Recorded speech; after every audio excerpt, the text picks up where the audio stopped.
ఒక వ్యక్తి దొంగతనం చేసేటప్పుడు ఫర్ ఎగ్జాంపుల్ ఇక్కడ ఒక మొబైల్ కానీ ఒక డబ్బు సంచి కానీ ఒక ల్యాప్టాప్ కానీ ఉందనుకోండి, ఫస్ట్ ఏం చేస్తాడు తెలుసా? తిన్నగా చూస్తాడండి. తర్వాత ఏమో ఇటుపక్క చూస్తాడు, తర్వాత ఏమో ఇటుపక్క చూస్తాడు. ఎవ్వరూ లేరనుకో ఆ వస్తువుని అలా తీసుకుని అలా జోబులో పెట్టుకుని పట్టుకెళ్ళిపోతాడు. కానీ పైకి చూస్తాడండి, పైకి చూడ్డు. ఎందుకు చూడ్డనుకుంటున్నారో? అసలైనటువంటి సీసీ కెమెరా దేవుడు పైనే పెట్టాడండి. మనం బ్యాంకుల్లోనో బంగారు షాపుల్లోనో పెట్టాడనుకుంటున్నాం సీసీ కెమెరా. కాదండి, అసలైనటువంటి సీసీ కెమెరా పైనే ఉందండి.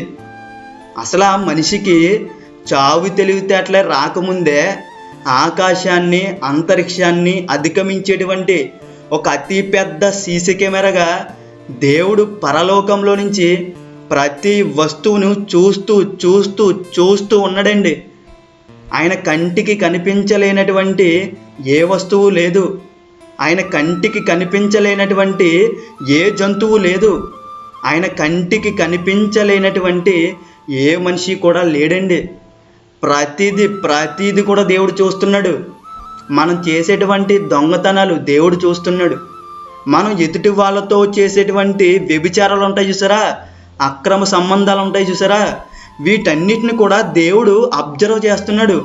ప్రతిదీ అబ్జర్వ్ చేస్తున్నాడండి దేవుడు. ఎవ్వరూ లేరు కదా అని మన దగ్గర ఉన్నటువంటి వస్తువులను తీసేసుకుని జోబులో పెట్టేసుకుందాం, దాచేసుకుందాం, ఇంటికి పట్టుకెళ్ళిపోదాం అంటే పని అవదండి. ఎందుకంటే మన దగ్గర ఉన్నటువంటి వస్తువులను దొరికినట్టు పట్టుకెళ్ళిపోయావు అనుకో, ఏదో ఒక రోజు నువ్వు దేవుని చేతిలో పడతావు. ఆ రోజు ఖచ్చితంగా మనకు ఉంటుందండి, ఖచ్చితంగా ఉంటుంది. గ్రంథం ఏం చెప్తుందో తెలుసా? దేవుని చేతిలో పడుట బహుభయంకరం. సో మనం ఎప్పుడు కూడా చాలా జాగ్రత్తగా ఉండాలండి, చాలా జాగ్రత్తగా ఉండాలి.